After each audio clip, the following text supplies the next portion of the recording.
My name is Mark. Hey, Mark. How you doing? How you doing? Let's not have a conversation, though. What's your question? Great. This is like the world's Simon biggest... and Nick, and I just wanted to first say thank you guys for everything that you've done on and off the screen.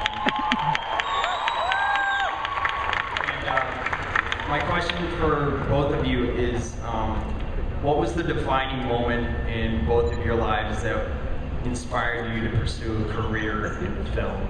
Oh dear. Wow, that's a big question. This feels like the world's biggest AA meeting all of a sudden. You want to go first? I think my mum was very into amateur dramatics, and I kind of, you know, followed along with her, and then suddenly I'm in a film.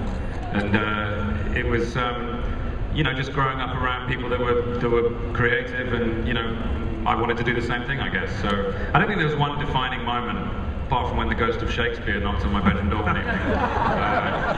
It was just kind of something I fell into, I guess. I think for me, there were a couple of things. Meeting Simon when I was 21 years old. Before meeting Simon, I was a bit of a thick thug. And now I'm a slightly smarter thug. But also, you know, I reached 30 years old and I was tired of being Ed, and I pulled my finger out of my butt, and I, you know, started to take life a bit more seriously. Do that sound effect again. Nice. All right, great. Thanks, Mark. Thank you. Hunter S. Thompson has a question. You know, I was so tickled to see the con on the big screen. What's it like for you guys to be here after filming being here? There's like 4 levels of meta happening. It's crazy. It's very odd to restage Comic-Con in Albuquerque, and it felt like Comic-Con, you know, and we had a lot of great extras, we had a lot of great people that came along. Is anyone here? Was anyone there from here? One person. We had costume. We had the 501st Stormtroopers. Is it? Yes, it's the Legion, 501st Legion. I think they had a lot. We had loads of slave layers. Loads of people. Loads of Comic-Con people came down and recreated it. So it was a strange thing to have it somewhere else, you know. But it felt like home. We actually did try and shoot here last year, but to quote the San Diego fire marshal, no fucking way. So, yeah, we had to rebuild in Albuquerque, and I think it worked. I hope. Well, Simon, you're kind of I mean, with Comic-Con, you're sort of a lifer now. I mean, you know, with you guys with Shaun of the Dead, and then Scotty, and then also friggin' you battled the Ninth Doctor of the Doctor Who series. I mean, like, you're going to be coming to Comic-Con for the rest of your life. I think I could probably retire just, you know, coming to Comic-Con. I have sort of managed to tick off a few of my favorite sort of geeky franchises and stories, and yeah, it's nice being here, you know. Although it's hard to move around without wearing a mask. Yeah. Was that your question suitably answered? Okay, excellent. Thank you very much. Make us proud. Thank you. Who's next? Are you a Dalek? Yes! I have a question following up on what Simon just said, but it's for everyone. What are the pros versus the cons of being a celebrity at Comic-Con? And do you ever sort of wish that you were just one of us nameless, faceless people that can wander the hall without a mask on? Well, you're a Dalek. You're the deadliest thing in the universe, so you can't really just wander around. Why don't we go down the line and just everyone can answer that question? That's a great question. People think I'm Moby, so they don't really bug me here. I think I'm gonna wear your Lobot costume this time. It was gonna be Lobot or the Watcher. It is weird. It's you know, you can't sort of just wander around as perhaps you'd like to, because lots of people want to say hi, which is very nice. But it's you know, it's just come to the territory, and you can do it. You can, you know, you put a mask on and wander around. It's no big deal. It's such a great event, you know. You don't want to miss it, but sometimes it's a little difficult. But I wouldn't change it for the world, you know. I was walking around Thursday dressed as a slave Leia, so it can be done. I think for me personally, it's all pros and no cons. I was a waiter 9 years ago, and now I'm sitting up here doing a film with Sigourney Weaver and Truglio. So it's a dream for me. What? Oh, It's just nice to be around so many people that love movies as much as we do. It's there's cons. I don't think there are any, but I haven't hit the floor yet. I'll be there later. I came here, from 2000 to like 2004, I came every year just as a fan, and I always loved it, so it's cool that this is the first project I get to come with and hang out with everybody. It's pretty neat. And I went on the floor and no one gave a shit. It was great, I had a great time. It sort of works out. It sort of works out. Well, there wasn't a Comic-Con when I was growing up, and I definitely would have come, I definitely would have dressed up, so I love coming here. I feel so at home, and this is a love letter to all of you, and I'm so excited to be a part of it. And thank you for just one quick thing. We were here a year ago for Avatar, and I want to thank you so much for your sustained, enthusiastic support, because all those naysayers gave up, and it became such a planetary phenomenon, and it all started here a year ago, so thank you. Well, that Tambor, I too went on the floor, and people thought I was Dr. Phil. I can't follow that, Jeffrey. I can't. I go on the floors of my first Comic-Con, and I just have double rainbow moments. I'm just in awe. Everyone I see, especially. Did you see Joey Truglio's double rainbow shirt? Show off your shirt. It's a great honor to be in this movie. It's just amazing, and there's so many wonderful smells and sights here. It's not, since I lost a little weight, I look a little bit like J.J. Abrams is the only problem for me. People don't like me that much, but they fucking love J.J. Abrams over here.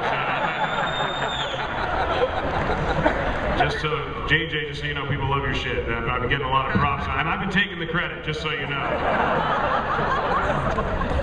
But not for the other loss, not me. Hello, panel.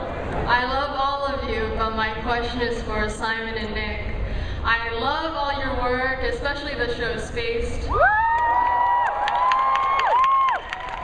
And I want to ask, will you ever do work with Jessica Stevenson again? Because the three of you have really great chemistry.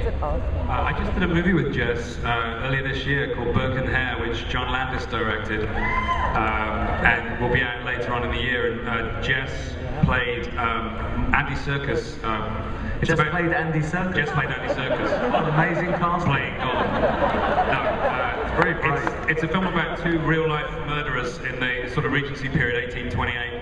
And Jess plays Andy's wife, Lucky, and it was lovely to work with her again. She's such a funny actress and a great person, so I'll always work with those people again. At the drop of a hat, they're my friends, I'll say no.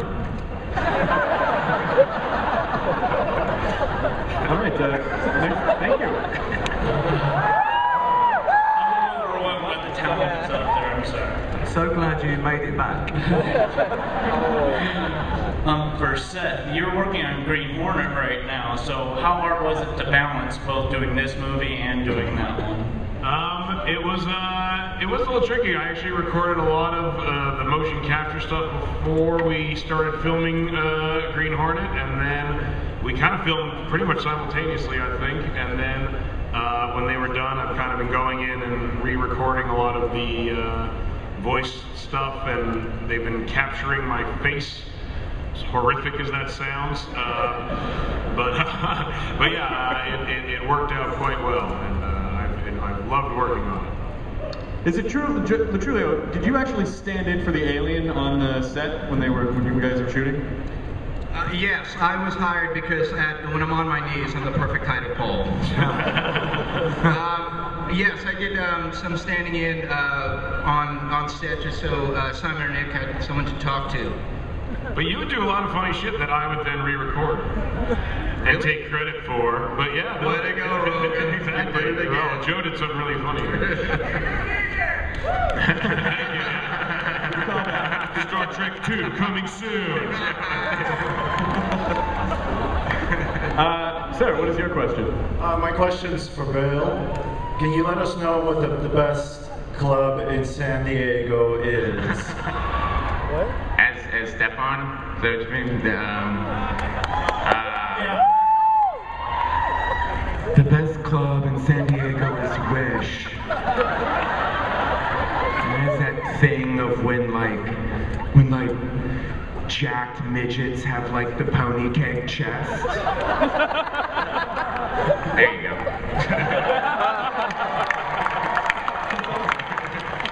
That guy just wanted to control you like a video game. Say what I want. What is your name, sir? Hi, my name is Mike, and I was... Wow, they love you.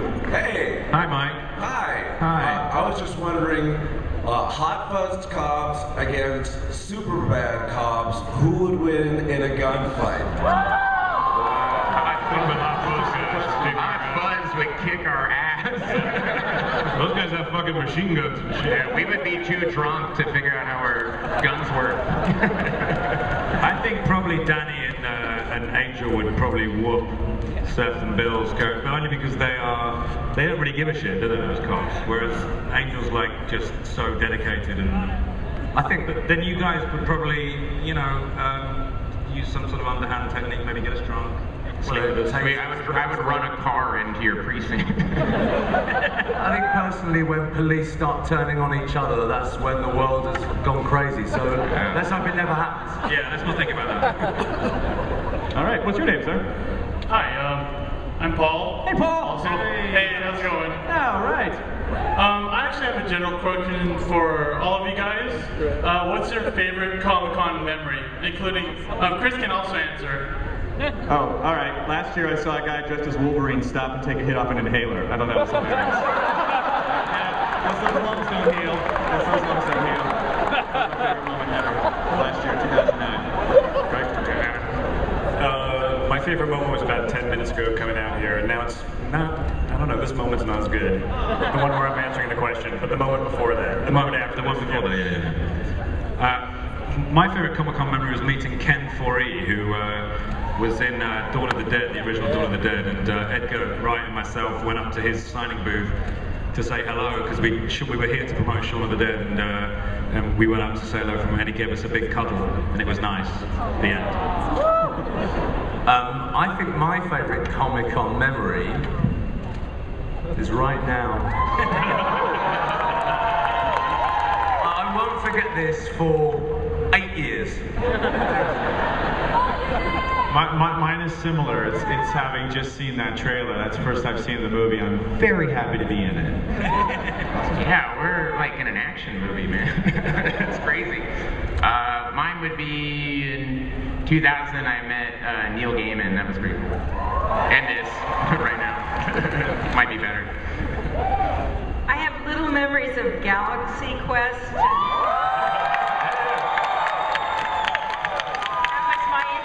To Comic-Con as an actor and as an audience member, and so, but now I'm merging all the memories together into one perfect one today. I would have to say meeting this wonderful group today, you guys, and this wonderful cast. I never worked with these people except a couple of them, and this is a wonderful cast, and I got to know them today, and You just took mine, Jeffrey. Mine was riding in a limo bus with Jeffrey. I echo that sentiment. It's just been amazing seeing all of you guys who love movies, and everyone here loves making them, and it makes us kind of work harder and not drop the ball, because you guys will see it and know if we do. So thanks.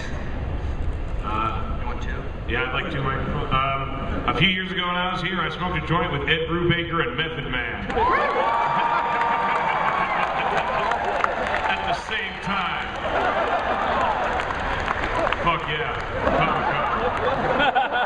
I think fuck yeah is a great place to wrap up. There's another panel coming in. We had a half hour. You guys, Paul